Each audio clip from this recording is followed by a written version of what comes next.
Buenas noches, bienvenidos al Mirador Económico de Observatorio Cotidiano.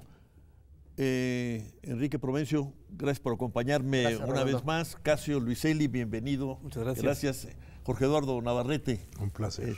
Gracias. Queremos con este programa, que lo vamos a convertir en un doble programa, continuar tomándole el pulso a lo que llamamos Panoramas 18. A partir, utilizando como eje, no como objeto de glosa, el informe del desarrollo en México, que ahora se intitula Propuestas Estratégicas para el Desarrollo 2019-2024, y que tiene como propósito no solo darle continuidad al trabajo del programa, contribuir a una discusión más amplia e ilustrada, de ser posible, en torno a la sucesión política presidencial y no solo presidencial de julio de este año. Claro. Si les parece, podríamos intentar hacer una presentación inicial del panorama 18 mundial. Jorge Eduardo. Con el mayor gusto. Hubo un brote de optimismo a principios del año, como no se había visto en el último decenio, el decenio de la Gran Recesión. En muchos momentos se anunció que ya se había dado vuelta a la esquina, que ya las cosas iban bien, pero esta vez se plantea esa tesis con mayores asideros y basada en indicadores más sólidos. En efecto, hay un crecimiento simultáneo en la mayor parte de las grandes economías, notablemente la zona del euro, que por primera vez rebasa los niveles de producto anteriores a la crisis.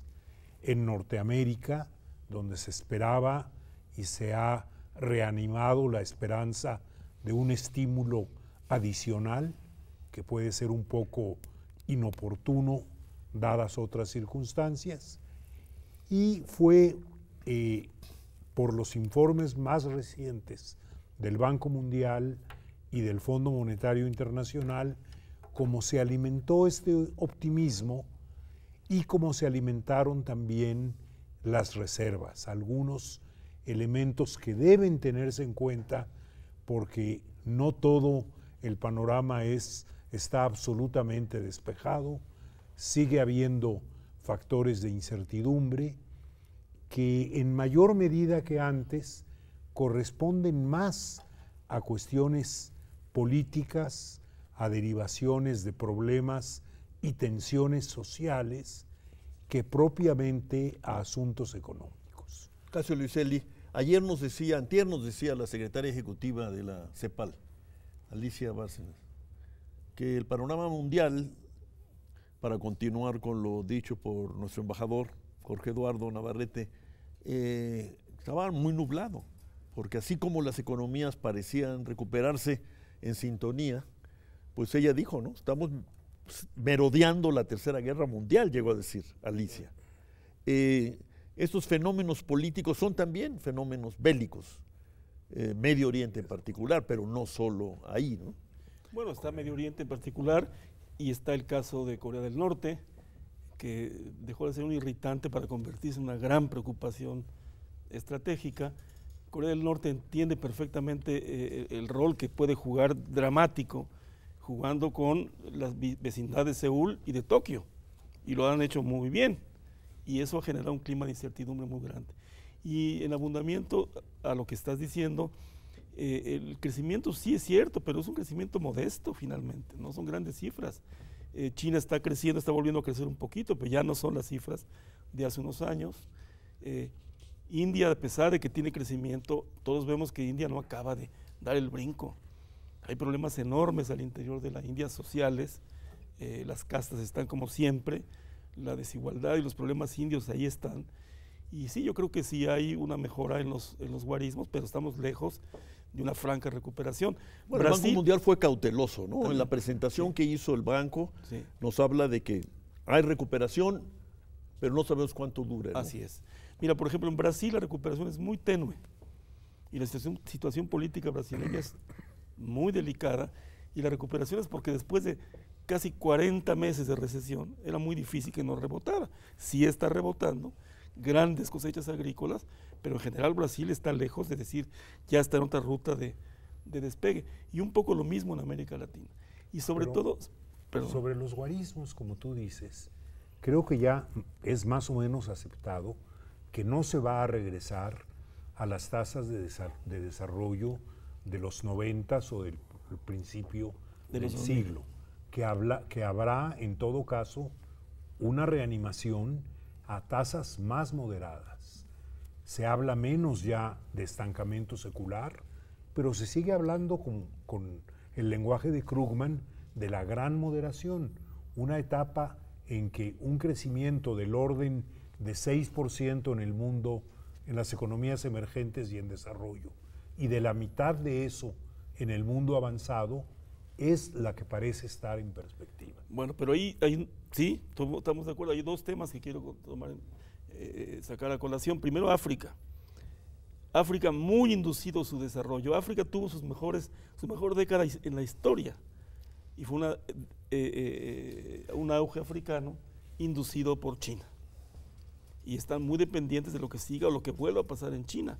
Y lo mismo pasa con Sudamérica, lo cual tiene una serie de paradojas muy extrañas. Por ejemplo, ¿qué va a pasar con una industrialización que ya era, en el caso brasileño, era notable y ha venido decreciendo porque la economía se está organizando en torno a la demanda china de commodities? De minerales y en este caso también alimentos, soja. En- Enrique Provencio.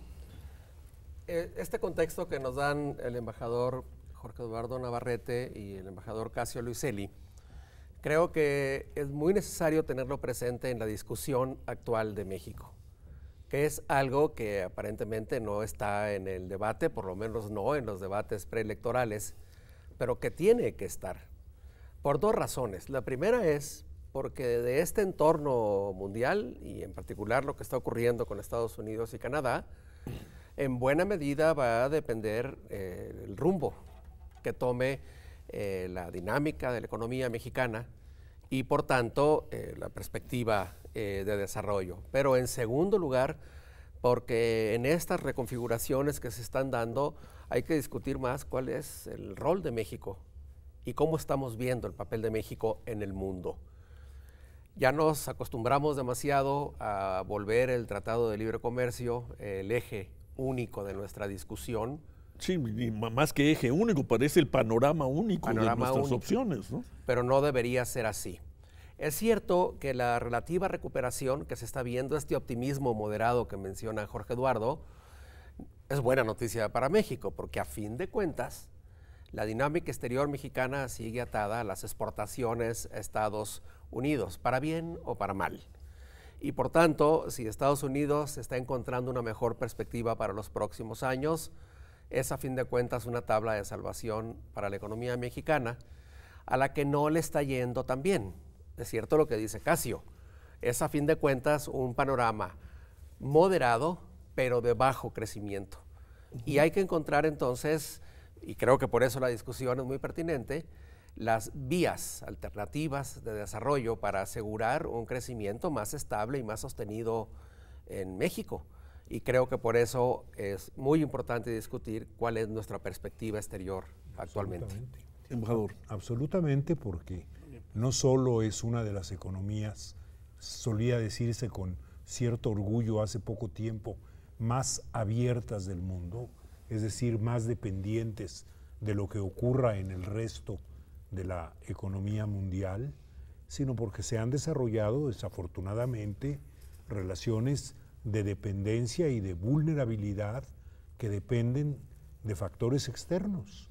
Y cada vez más cuando oímos al vocero de la Secretaría de Hacienda hablar de perspectivas económicas, lo primero que menciona es qué va a pasar con la industria manufacturera en Estados Unidos, porque es un elemento crucial para lo que vaya a ocurrir con las exportaciones mexicanas y con los sectores dinámicos de la economía mexicana.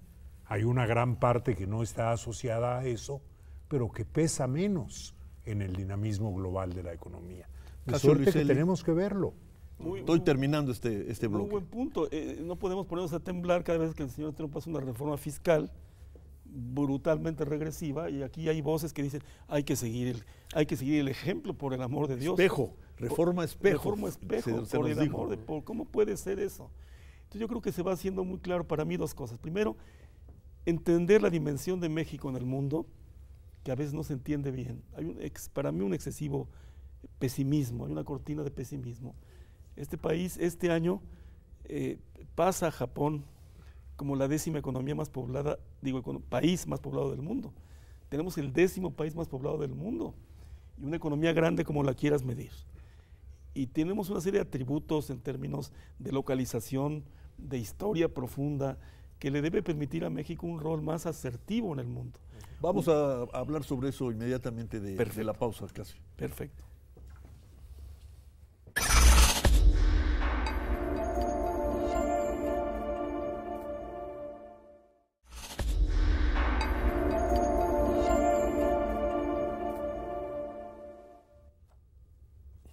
Casio Luiselli, hablabas, México necesita y puede tener un papel más activo en el mundo. Así es.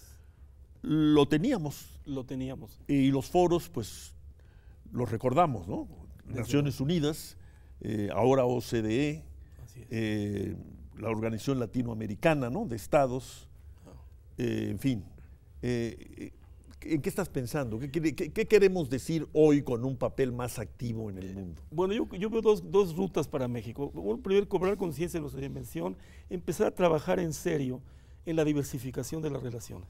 No se puede lograr de un día para otro, no vamos a dejar de estar en América del Norte, no va a dejar de ser Estados Unidos, a querer o no, una muy importante relación, la primordial si tú quieres, pero tenemos que empezar a voltear más sistemáticamente a otros lados. El embajador Navarrete ha hablado de los foros multilaterales, yo me voy a meter a eso también. Ahí tuvimos diplomacia de excelencia en el mundo e independiente, por cierto. Pero un tiempo para acá es todo, no hagas olas, no hagas ruido, todo es el Telecán, etcétera, etcétera. Y hubo un gran espacio de trabajo diplomático en América Latina, lo veo notablemente con América Central. Guatemala es un país importante, es un país complejo, y si sumamos la población de Guatemala, Honduras y El Salvador, el Triángulo del Norte, tenemos una población de 30 y tantos millones de habitantes, en una frontera de México que tiene mucho menos habitantes. Centroamérica en su conjunto tiene la población de Colombia o de España, la superficie de España. Es un mito que Centroamérica es esa colección de pequeños paisitos irrelevantes. Son países muy importantes y muy estratégicos para nosotros. Tenemos el corredor seco que empieza en la península de Nicoya, en Costa Rica, y se adentra en Chiapas. Hay una sequía prolongada y muy preocupante en términos de alimentación, etcétera, etcétera. Y desde luego están todos los problemas de las maras y las pandillas que también tienen que ver con México. Espero una relación ahí mucho más activa, mucho más amplia, mucho más abierta. Son como nosotros, somos de alguna manera también centroamericanos, y qué bueno, pero hay que actuar mucho más. Enrique Provencio. Dos asuntos generales. Para poder operar este cambio al que se refieren Jorge Eduardo y Casio, creo que hay un asunto de fondo primero. Eliminar este sesgo de la diplomacia mexicana que se enfocó a las negociaciones económicas como la prioridad y transitar, ni siquiera, básicamente comerciales. Comerciales en particular, y transitar hacia un enfoque más abierto que vea la posición de México en el mundo. Y eso tiene implicaciones muy importantes para los temas que deben ser nuestra prioridad mexicana en los foros multilaterales. ¿Cuáles serían estos temas? Hay varios. Uno, todo lo que tiene que ver con la defensa de los migrantes, no solo en Estados Unidos, sino en el mundo. Segundo, incluyendo los que vienen a México. Incluyendo por supuesto, los del Triángulo del Norte. Los del Triángulo del Norte, centroamericanos y sudamericanos que pasan por México, lo cual está asociado a derechos humanos. Segundo, los foros multilaterales, que sí están muy dinámicos y en franca expansión, en particular en los temas que tienen que ver con el desarrollo sustentable, el medio ambiente, el cambio climático, La biodiversidad. Biodiversidad es un muy buen ejemplo. Es un tema en el que México tiene un papel protagónico por su investigación, por el gran rol que han jugado personalidades como el doctor Sarucán en las negociaciones internacionales. Y otros temas clásicos, los mares, la atmósfera, que requieren un mayor énfasis. Y ese mayor énfasis supone fortalecer la capacidad negociadora, tener delegaciones más activas y mejor armadas en las negociaciones. Ese es un gran tema. Repito, el sesgo de lo comercial, eliminarlo para ir a un enfoque más amplio. Y la segunda, a veces da la impresión, por lo menos a un observador externo como yo, que no tiene la experiencia con la que cuentan los otros invitados, de que México está haciendo una diplomacia de control de daños, más que una diplomacia proactiva. Y hay muchas razones para hacerlo, porque en efecto la imagen de México en el mundo ha sufrido mucho, está sufriendo mucho, y a veces parecería que lo que hacemos es defendernos de las listas que hace Estados Unidos de países peligrosos, de la imagen que nos generan secuestros o asesinatos de turistas extranjeros en el país. Y eso hay que hacerlo, por supuesto, entre otras razones para defender y proyectar el turismo mexicano. Pero tengo la impresión de que hay que transitar de esa diplomacia de control de daños a una diplomacia activa basada en la defensa del interés nacional. Eso sería lo que acaba de decir Enrique Provencio, Jorge Eduardo, sería el panorama 18. La pregunta sería, ¿podemos comenzar a cambiar rumbo a otros panoramas como los que ustedes han sugerido? ¿Qué es lo que habría que hacer para empezar a deslizarnos o transitar a otros panoramas? Yo creo que tenemos que hacerlo. Enrique Provencio acaba de mencionar 3 o 4 áreas que no han estado en los últimos años entre las preocupaciones internacionales de México.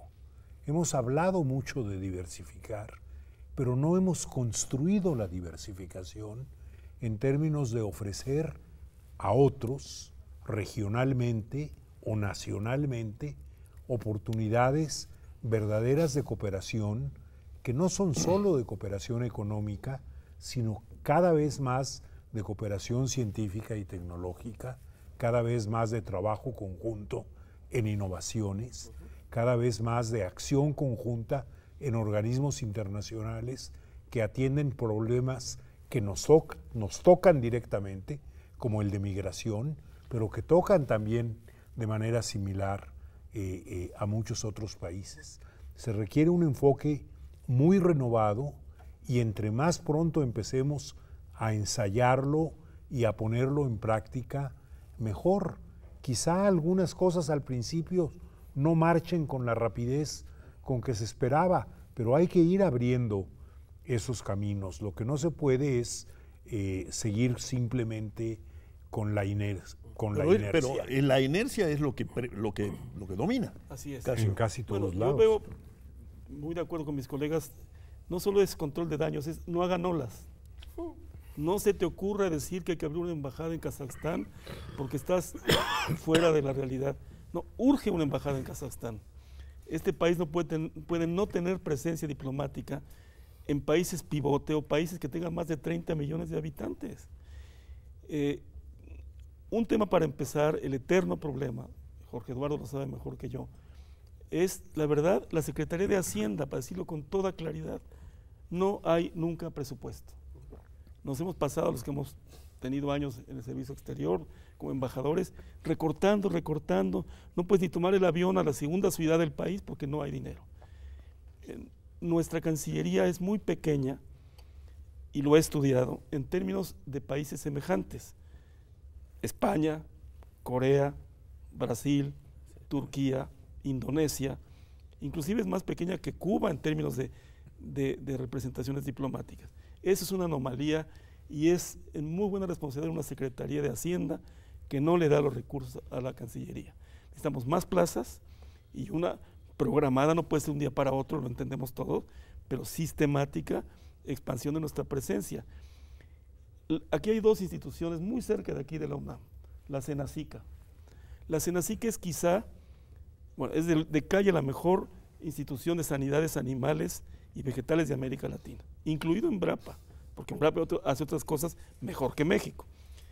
Y la Conavio, la Conavio prestándole apoyo a África, sería de la mayor importancia.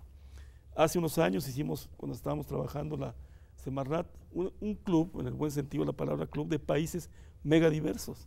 Bueno, la Cancillería lo dejó morir. Era un club interesantísimo donde defendíamos derechos de propiedad intelectual, derechos que tienen pueblos, que tienen saberes que hay que reconocer como tales, y países del tamaño de India y China. Y no hagas olas. Y se quedó ahí. Enrique Provencio, estamos rumbo al final de este programa.